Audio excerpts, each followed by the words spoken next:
I'm Jay Papasan, and this is The One Thing, your weekly guide to the simple steps that lead to extraordinary results. Hey there, One Thing family, Jay Papasan here. I'm excited to be kicking off a 3-part series on wealth building. This is super important. A lot of us have a lot of stress around our finances. It's the number one reason couples fight. I know that lots of really, really smart people in my world worry about money because they didn't study it. They don't have a simple framework for understanding it. They don't know if what they're doing today will actually give them what they want in their future. And what we all need is a simple framework to put our heads around this so it doesn't break our brains. We don't have anxiety and fear every time we look at our bank accounts.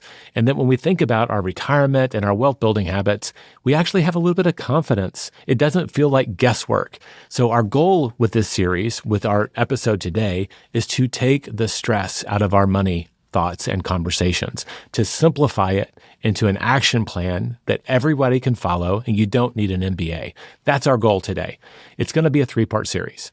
Today, we're going to talk about the path of money. It's a model that Gary introduced me to when we wrote The Millionaire Real Estate Investor, published all the way back in 2005.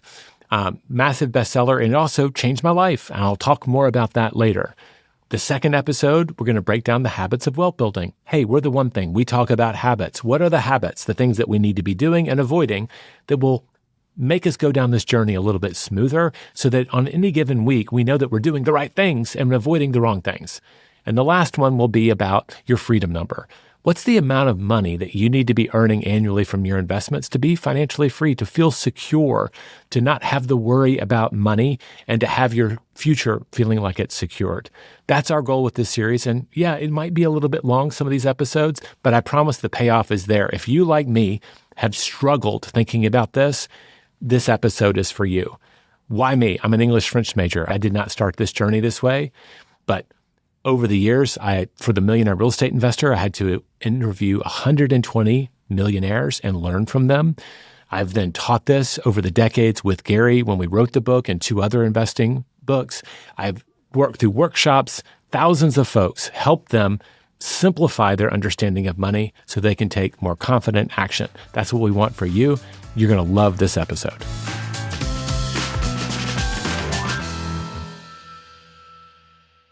So when we think about the path of money, we have to begin with a few fundamental facts.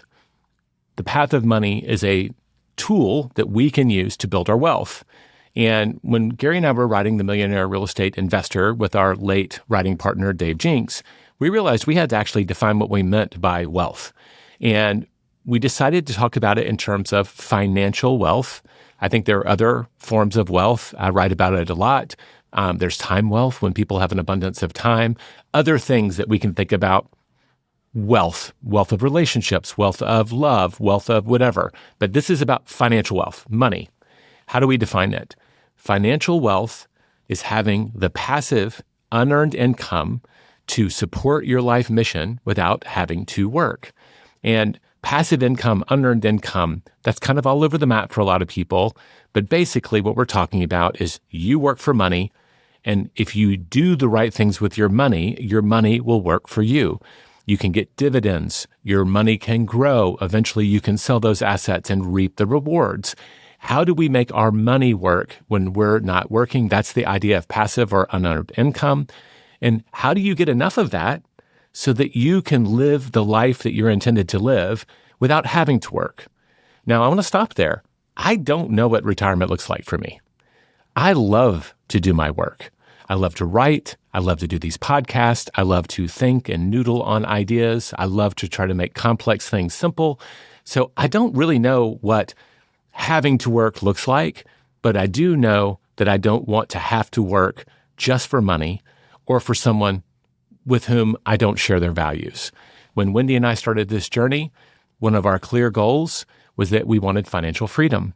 I did not ever want to have to take a job to do things I didn't love to do and work for people whose values I didn't share unless I absolutely had to. We will all do what we have to do to support our families, to support our livelihood, but that's not why we go to work. We go to work to provide, and eventually, if we do the right things, we will then build passive income, a retirement fund that will take care of us later in life, and we will enjoy more choice. Choice is ultimately what we're in it for. I also know people who just want security. Why do you want financial wealth? Do you want the security that comes with knowing that you have enough money for your future? Do you want the freedom to have more choices in your life versus a lot of have-tos? Totally subjective decision. It's up to you, but it will pay you to understand why. Why am I fundamentally doing this? Because now you know the cost. If I don't do the things, and not all of them, they're not complicated, but they're not easy. Saving money is not complicated, but it's not easy. We all struggle with that. But I need to know why I need to do that so that I'm motivated to do it. So Gary shared in an earlier podcast episode many years ago that he was setting down this journey of learning how to make his money work for him. So he read all these investing books, and I did the same thing. And what you get is a lot of conflicting messages. A lot of it feels really smart, but it didn't really paint a path, right? There's no map. I walk out my door. I want to go to my office. I don't need a map today, but I did originally. I needed to know where to go. Where do I turn left? Where do I turn right? Where do I go straight? There wasn't a clear map out there for building wealth. So he kind of built it. And that early iteration of the path of money is what we base the Millionaire Real Estate Investor on. And we built on it, and we built on it over the years. So this is a simple model for taking all of those ideas and putting them into a framework, a map, so that you know at each stage of the journey, well, here are my actual choices in simple human language. On my journey, I vividly remember reading a book, and it was called What I Learned Losing $1 Million. And it was by, I have to look at my notes here, Brendan Monahan and Jim Paul. And this was a guy who had lost a lot more than $1 million. But it then focused him on going on a journey. He had lost this money in his job, and he's like, man, I need to go learn the truth. And he started breaking down all of these gurus, Warren Buffett, Elon Musk, whoever it was. And he's looking at how they built just mega wealth. They're billionaires. And they had clear systems for doing it. And his big takeaway, and mine too, was, wow, all of these paths appear to be true, but some of the information is absolutely conflicting. This person says you only buy money, like you value. You need to buy things that are undervalued. And this other person is saying, no, I need to buy things that I can add value to. There's little distinctions along the way, and you're like, well, how do I make sense of this? So I can remember the confusion. Like, these guys both, this individual, this woman, they both became billionaires. So they clearly followed something, but will this work for me? Is this something that would also work for me? I didn't know. And that's where I came back to the path of money. It's fundamentally simple. It is a roadmap for making better decisions. And I believe it helps you navigate those choices. When you hear what one person is doing, you can say, well, how does it fit into this framework? And then you can understand it simply versus dealing with all the complexity. Now, my wife and I are great examples. I remember at different times being interested in money and investing, but really feeling unqualified. My wife, I believe she studied journalism. She had an early career in marketing and PR, and then went on, like myself, to become a business builder and investor. But it was at this pivotal moment that we were exposed to this model, and we started living it. So we began our journey going from people who just earned money like everybody else. I got a job, I'm going to earn my money, I'm going to pay my rent, to becoming thinking like investors around the time we were exposed to this model, the path of money. Now, that was in 2002. It was the first time we'd ever added up our net worth. We looked at everything we owned, not much. We didn't own a house. We had a crappy Tercel that was on, really, it had about 20,000 miles to go before it died completely and had to be towed out of our front yard. We had some bookshelves from Target, and we had a very small investment fund, and we had some school debt. But when you added it all up, if we had cleared our finances, paid off all the debts, and taken all the money out, we would have had $2,200. So in some ways, that's a victory. I know a lot of people that I've worked with that started this journey, and that number was negative, and a very, like, 6 figures negative. Don't worry about it if that's what is in your head. It's like, oh my gosh, I got a PhD. I've got hundreds of thousands of dollars of school debt. Or, oh my gosh, I had a bankruptcy, or I had an illness and I have all of this debt. Set that aside for now. You just have a starting point. Ours was humble. It wasn't as humble as all of them, but it wasn't privileged. Let's say that for sure. We took this model and started making better choices. And over the next 7 years, we became millionaires. And in the interim, that was our original goal, $1 million in net worth, and we wanted $75,000 in passive income.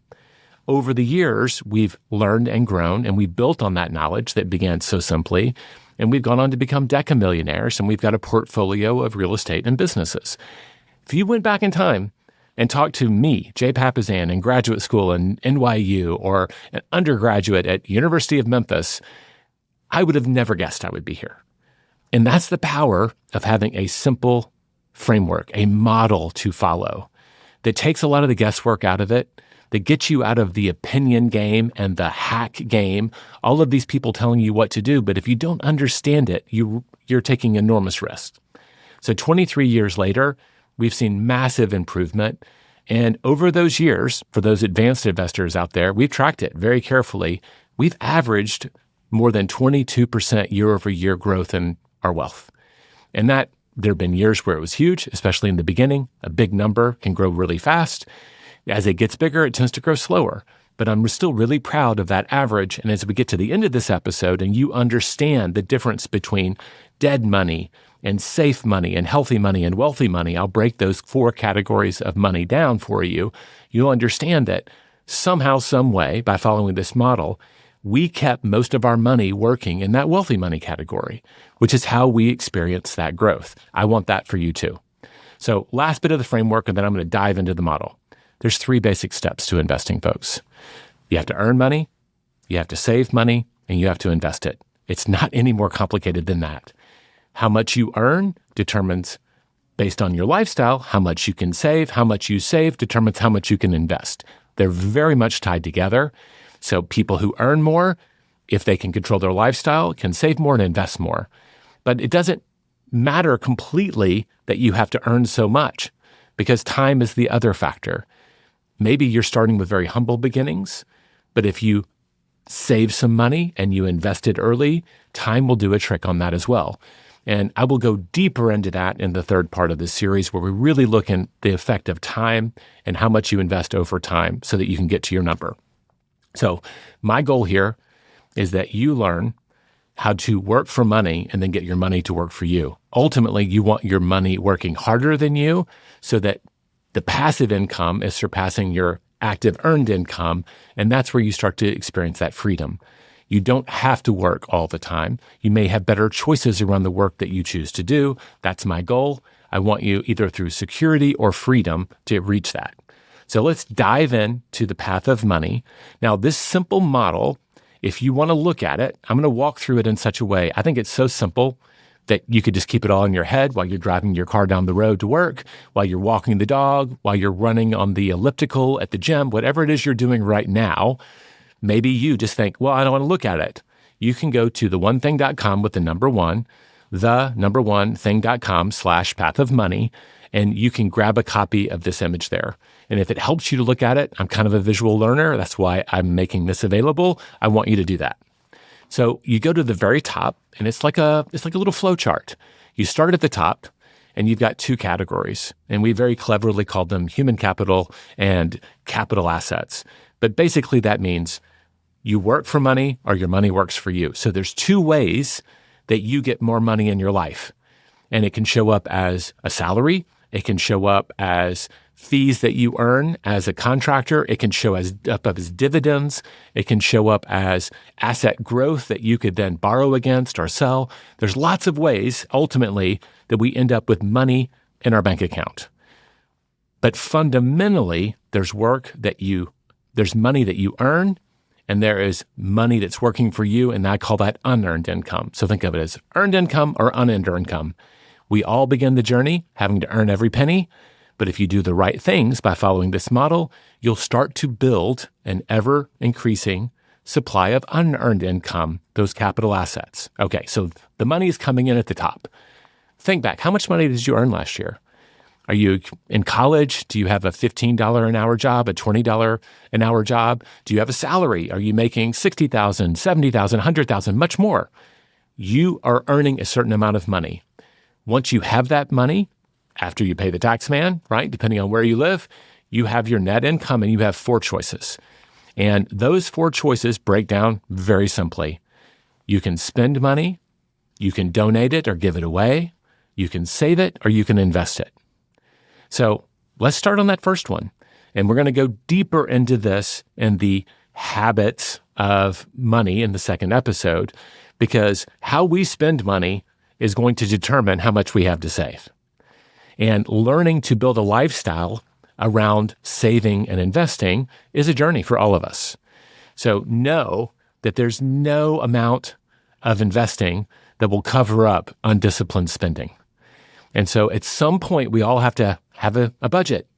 I'm just going to break it down in simple terms. If you're earning $3,000 a month, you need to be spending less than $3,000 or you'll have nothing to save. And depending on where you are on your journey, you can do that math. You can do it by looking at your bank account and your credit card statements, but how much are you spending and can you control it?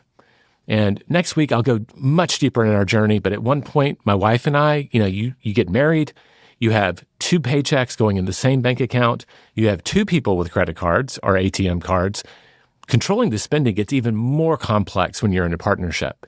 And we had to do a lot of stuff to figure it out. Like we had to live on ATM cards for years so that we would actually learn how to not outspend what we were earning because we just weren't communicating well about it. So first thing you can do with your money is spend it. And there's money that we have to pay, like we have to pay the rent, we have to pay the mortgage, we have to pay our taxes, we have to buy gas, we have to put food on the table. There are the necessities. And then there's the stuff that we just want to do, right? We want to go to that fancy restaurant. We want to go on a trip. All of that is in the category of spending. And how well we do there determines how much we have for the rest. The next category is donation.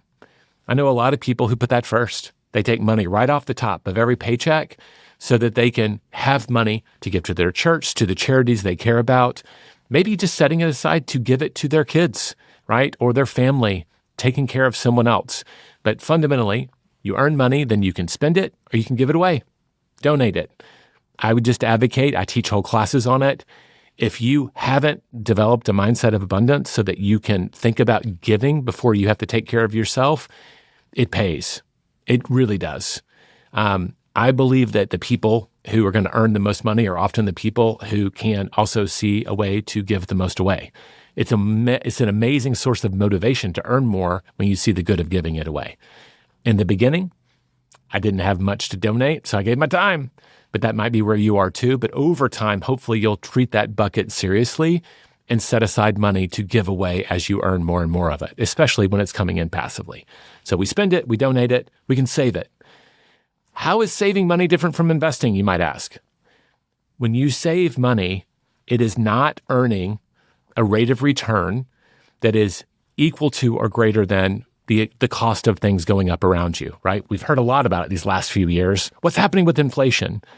If inflation is at 3% or 2% and your money is earning at that or less, it's basically savings. And a lot of times our savings is actually getting less and less valuable over time because it doesn't always fight inflation. Think about your money market account or your savings account at your bank. You're not earning a lot of money. There was a brief period during that run-up of inflation where we could get 4 and 5% on a savings account. That's gone, folks. And it's the only time in my memory where it happened where you could earn a lot of money in a savings account, but it was because inflation was so high. It was still dead money. It wasn't growing over time. It was shrinking in value, right? So if everything that you pay for goes up 5% every year, but the money in your savings account is going up at 2%, over time, you're going to have less and less money to actually spend. That's what we mean by savings. Why do we do it? You need a reserve, folks. What happens if the air conditioner breaks, if you get a flat tire, if your windshield gets broken, if you need to get a new battery in your car? We all need an emergency reserve. And I usually tell people at the very beginning, can you just have $500? And then you can look up and say, can I aspire to have 1 month of my expenses? Can I have 3 months? And depending on how much of a scaredy cat you are, you might go as far as 6 months of expenses. That's a personal decision. You have enough savings in reserve when you can fall asleep at night and not stare at the ceiling. It's all about your personal levels of risk tolerance, like how much uncertainty can I deal with? I, just to be completely frank, lean towards the high end of that. I like to have 3 months or more, as fast as we could when we were building and growing our wealth. I wanted that money set aside so I could sleep at night. I'm kind of a worrier. That's what I do. There you go. If that sounds like you, high five. The good of that is that when surprises happen, we tend to be a little bit more prepared. The bad of that is when after a surprise happens and you had to buy the new roof or buy the new air conditioner or fix the car or buy a new car and you don't have those savings, you're worried again and you have to start building it up again. But those are the first three categories. And that savings account beyond reserves is also where you save up money so that you can invest it later. And some money doesn't require you to save it. You can give it straight out of your paycheck, like in a 401k. But a lot of the investments that we want to earn the right to be a part of will require you to save up money over time so that you can play that game. So let's look at the last category, and we'll cover this and break it down before we go to break. So the last category is if we have spending, we can donate it, we can save it, we can invest it. When people say I'm investing my money, I think they miss an essential distinction. There are two ways that we invest our money. You're either lending your money to someone for a rate of return, or you're taking ownership of something. You're buying it. You're lending or owning. Those are really the only two ways that you can invest when you look at all of the things and you break them down. So there's lending. And when you lend money to someone, the only reason they're doing that is they believe that they can pay you an extra amount of money to give them money up front, and they will have their goals satisfied. And if they're an investor themselves or a bank, they believe they're going to earn more money with your money. That's why they're paying you that much. But lending in general tends to get a lower rate of return. And a rate of return just means how hard your money is working, right? If you've got a 1% rate of return, that $100 over the course of a year will become $101. If it's a 10% rate of return, that $100 will become $110, right? You see how that works. It's not complicated math, but sometimes we have to actually play it out. If you're taking ownership of things, there's a little bit more inherent risk in that, right? Your money might be less secure. If your money is just sitting in a bank account, the banks are pretty secure, right? And so they don't have to pay you a lot of money to borrow that money and put it to work. But if you're buying a piece of real estate, if you're buying a business, if you're lending money actively to someone else, if you're doing something that's a little bit less secure, you're going to get a higher rate of return, and ownership tends to fall into that category. With that, we're about halfway through the path of money. Let's take a break, and I'll see you on the other side.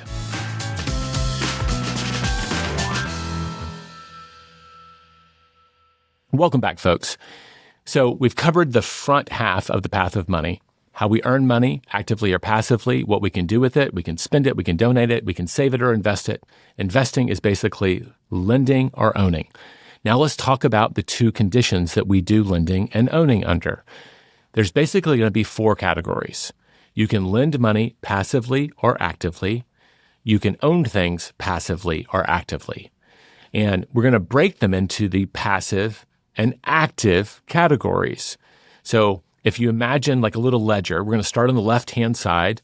And this, by the way, is where the lowest rates of returns live.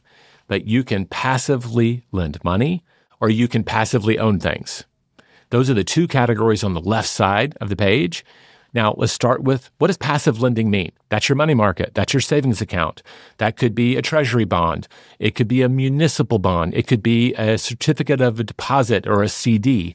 All of those are forms of passive lending. You have money and you are loaning it to a bank, a city, a state, maybe the federal government, and that institution expects to do something with it in such a way that they have the right to pay you a little bit more money. So you can own companies that way, and that can be through stocks individually bought or through mutual funds. Mutual funds is just these different institutions buy stock in a bunch of companies so that it kind of mitigates your risk. I'm buying a big basket of companies, and not all of them will fail. Not all of them will succeed. So they may not go as high or as low as an individual stock, but there's also security in that. You can also buy real estate that way, folks. There's a thing called a real estate investment trust. I call them REITs. I don't even know if that's the correct way to pronounce the abbreviation, But you can buy real estate that way. People are raising funds to buy apartment buildings and commercial buildings. And if you are taking passive ownership in those institutions, which you can do right there through your app, right? Your whatever it is you use, maybe even you have them available in your 401k, you can take passive ownership. Ownership tends to throw off a slightly higher rate of return. So even in the passive category, now in the passive lending, you might have been earning up to 4 or 5% on an amazing year, like a municipal bond or something like that. Passive ownership, most people would tell you the stock market over time will return 8 to 12%. So if you actually went and looked at the S&P 500, the Dow or whatever, and looked at their annual returns, you're not going to see 8 to 10 or whatever very often. But if you average it out over a long period of time, that is actually what it averages out to. I think going back to 1928, there has been one single year of returns that fell between 8 and 10%, 1993, when the S&P 500 was up 9.97%. So that's that weird kind of thing. It's like, so I can have expectations for passive ownership to fall in that 8 to 10 to 12% range, depending on which source you consult. But it's not actually going to do that very often in any given year. But over a long period of time, it should. So low rates of return on passive lending, higher rates of return on passive ownership of stocks. That it could be real estate or company ownership. Let's move to the active side, because this is where the rates of return get more and more interesting. So if I'm going to actively lend, this might sound like Greek to you, and I understand it did to me in the very beginning, but we're at the beginning of the journey, and I want you to just kind of understand it. You don't have to know all of these terms. I'll try to explain them, but active lending could be if you owned your house outright, you could offer owner financing. So if someone wants to buy your house, instead of getting a bank loan, you say, pay me this much down and then pay me every month at this interest rate. You essentially become the bank. Why would you do that? Well, if you already owned your house, now you're getting monthly income in form of the mortgage payments. You're earning interest on the value of that over time. And if you add up the interest you pay on a 30-year mortgage, it's quite a lot on a home. And if they default, you get the asset back. You know, Gary used to tell the story of his dad doing a deal where he had some farmland and he did a lease to own thing, which is like owner financing. And twice those individuals defaulted. They left. They paid him for a period of time with a down payment, but they ended up abandoning it and moving on, which sometimes happened. And basically, his father, who was a school administrator, would put 3 kids through Baylor College thanks to those active loans. So you can do private lending. Wendy and I have done that over the years where we will lend it to an individual at a rate of return, or you can do it very actively. A lot of investors, they'll call it hard money loans. And if money is going at 6 or 7%, you might be able to loan money at 12 to 15% for a short period of time so that they can get their investment off and running and then they pay you back. I'm not going to go into the terms of that. This is more advanced stuff, but understand there are lots of people out there, once you start looking around, that are active lenders. Now you're getting out of kind of that debt and safe money into kind of healthy and wealthy money. And again, I'll break that down in a moment. The final category of how we invest is active ownership. That's essentially buying real estate and buying businesses.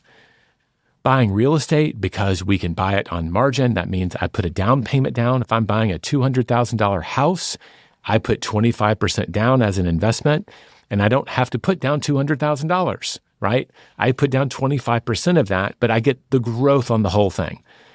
Leverage cuts both ways, which is why when we wrote The Millionaire Investor, we said that nothing down stuff, I'm a little leery of it because you can end up having to sell an asset and write a check to do it. I would much rather have margin. I'd rather lose money than have to write a check on top of the loss. So we're very conservative around that, but active ownership of real estate tends to have higher rates of return, and it's a solid asset. There's lots of little things that we could go into. How liquid is it? Whatever. If you're an advanced investor, we'll go through that in another episode. The other thing you can do is actively own businesses. And today, that's never been easier. You can start an eBay store. You can start an Amazon store. You can do side hustles, or you can go straight to the bank and borrow money, get a small business loan, and start your franchise or whatever it is. And the rates of return on businesses can be the highest. You know, I've interviewed Gary, my co-author over the years. He founded Keller Williams, and I've heard different versions of the story, so if I get this wrong, it's on me, but I believe they initially started Keller Williams Realty, what became the largest real estate firm in the world, with a $60,000 loan. They borrowed $60,000 to get this thing off the ground, and today, who knows what it's worth, but the rate of return is practically infinite, right? So you look at some businesses, and they can grow and grow and grow over the decades, and that initial investment, what your return on it can be astronomically high. So from left to right, you can passively lend, you can passively own. That's like your money market for lending. That's like your stock or your mutual fund on the ownership. You can actively loan money, right? That can be a loan to an investor who's flipping a house. That can be some sort of financing you do on an asset that you already own. And then you can actively own things, and that's usually real estate or businesses. And the farther you move into active lending and ownership, the higher your rates of return. Now, stop there. Just think about this. You're processing it. You're walking around. You may be stopped and the dog's like, when are we going to start walking yet? Because you're processing this. I get it. The first time I went through it, I was like, I get it. But what are the implications? I believe, and we'll go into this a lot in the next episodes, a lot of people are only doing passive lending and passive ownership, but they have this expectation of the returns that come from active lending and active ownership. And the gap between those two is just understanding. If they understood, then they would have the choice to learn what they needed to learn to move from passive to active and then accelerate their wealth building journey. That was what happened to Wendy and I. We did the math. My very first job, I was putting 10% of my salary with the match into a 401k. And over time, that's done really well because I started when I was like 24 years old. And I've just done it every year, just faithfully taking money off the top and putting it in a mutual fund through my 401k. Yay. But it's also passive ownership. It's only grown at a certain rate. So while that definitely can take care of you in retirement, it's not the stuff that a lot of dreams are made of, right? Oh man, I want to own a second home, or I want to go skiing in Colorado and take my family on trips. Even not the extravagant stuff, not yachts and planes and helicopters. I'm just talking about the stuff that normal people dream about. Now, at the end of the day, you have those four choices. Chances are most of you have some money in at least one or two of them. You might have a savings account. You might have a small 401k or a retirement account. Some of you may even have a few active loans out there, or you own a home or an investment property, and maybe some of you are even business owners. I know a lot of our listeners are. You get a rate of return from those things, and that you go from the bottom to the top now. That becomes your unearned income over time. And the trick here is that the earlier in the game, we can start moving some of our money into investing, any kind of investing, then we begin the journey so that those things can compound over time and grow. And the more active we get into lending and ownership, the higher those rates of return and the faster the cycle goes. So I've mentioned this a few times, and we had those four categories. Let's talk about the four conditions of money. This is also from the Millionaire Real Estate Investor, and it was really informative to me. So if you think about something that has a rate of return of between 0 and 4%, over a long time cycle, we kind of refer to that as dead money. If you're fighting inflation, you're barely fighting it. As we saw from the last few years, inflation went way above 4%, and your money was losing value every day it sat in your bank account. So when you think about those really low rates of return, functionally it's savings at best, and we need a little money there, but that's not where wealth is going to be built. Most people who are investing, and I put that in air quotes for those of you not watching on YouTube, but if you are investing traditionally, that's passive ownership, you're counting on getting returns in that 5 to 8% on the low end, or maybe in that 9 to 12% if it's doing really well in a good year. But we're now getting into safe money, right? Anytime your money is earning 5% or higher, it's growing even at a small rate. And compared to what things are costing in your real life, those eggs, that gas, they go up and down. We have to buy that. That's how we have to live and take care of ourselves. Our money has to be growing a little faster than those are going up for it to actually be growing at all. So 5 to 8%, we're going to call that safe money. It's out there, it's growing, it's outpacing inflation, but it's not going to make you fabulously wealthy unless you have a lot of money or a long time. those stock investments we count on 9 to 12%, you can become wealthy just in that category without going into anything active. It just depends on how long you have and how much money you put there. But we would call that healthy money. 9 to 12% is growing at a healthy clip, and it will grow and double over time. Wealthy money, and when you look at the most wealthy people in the world, they have either had a lifetime, and now if you look at Warren Buffett, he made a lot of his significant investments very early in his life, and he's had a tremendous amount of time for that to grow and compound. But I'll tell you, he's also got a lot of money in the wealthy category. Some of his investments have paid massive dividends over time, and he would tell you his whole wealth, all of the billions, came down to a handful of really great decisions, and he didn't make a lot of stupid ones to lose it either. But that wealthy money is 13% to 18%, and we do sometimes see it go above that, right? Especially if you're buying something with a loan, like an investment property, because now your money has a little leverage and it can get in those higher categories. It has a downside too. But think of the 4 categories of money: dead money, safe money, healthy money, and wealthy money. Real simple framework for you to think about it. Ideally, you need to be looking out and asking the question, how can I get some percentage of the money I have saved to invest, not just in dead money as savings or in safe money? How can I get it into that healthy and wealthy category so that it can grow over time? Now, I mentioned something, and this is a really cool rule. This is a great hack for you. It's called the Rule of 72, and it's called a razor. It's a framework. It's a cheat. Our brains do not understand how things compound over time. It just doesn't work. We just can't mentally. We think linear. We cannot think about compounding.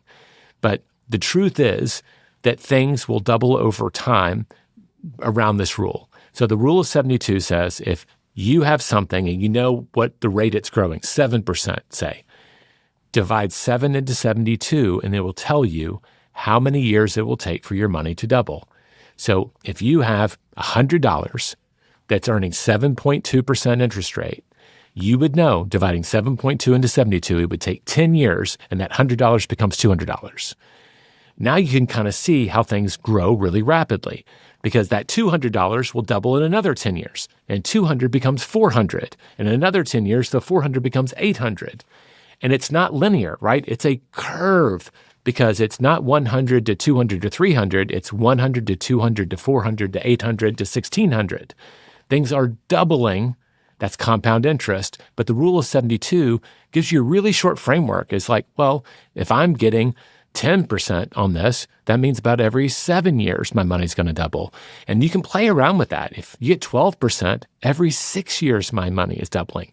And now you understand how over the course of your life, if your money is doubling every 6 years, you're very much in that wealthy category, because that 100 becomes 200, becomes 400, becomes 800, becomes 1600, becomes 3200. So this is getting us to the challenge. I've covered the path of money. We can earn money, or it can come in as unearned because of how we've invested. Once we've earned it, either way, we can look up and we can spend it, we can donate it, we can save it, or we can invest it. All investing breaks down into lending or ownership. It can be passive or active, depending on how we choose. Our rate of return will turn into unearned income, and we start the whole process all over again. And the rate of return we get will determine how fast our wealth grows. And so we start to now have an expectation for how quickly we get to the finish line. My challenge for you this week is to take 30 minutes. I want you to study the path of money. You could have drawn it out on a piece of paper, or you can go to theonething.com/pathofmoney and look at it and just ask the question. Take 30 minutes. Of the money I'm currently earning, passively or actively, through my investments or through my work, where is it going? How much of your money are you spending? Are you giving any away? Are you saving any? Are you investing? That tiny little step of awareness is the first step down this journey. You now know what your choices are. You now know that you have choices that maybe you weren't aware of, and the implications. Wherever you are, you are. I can tell you, when we started, we knew none of this. But we started in a humble place, and we started learning. Just a 30-minute-a-week exercise, a little learning along the way, and we were able to build it very rapidly from a humble place to a really wonderful place. I want that for you too.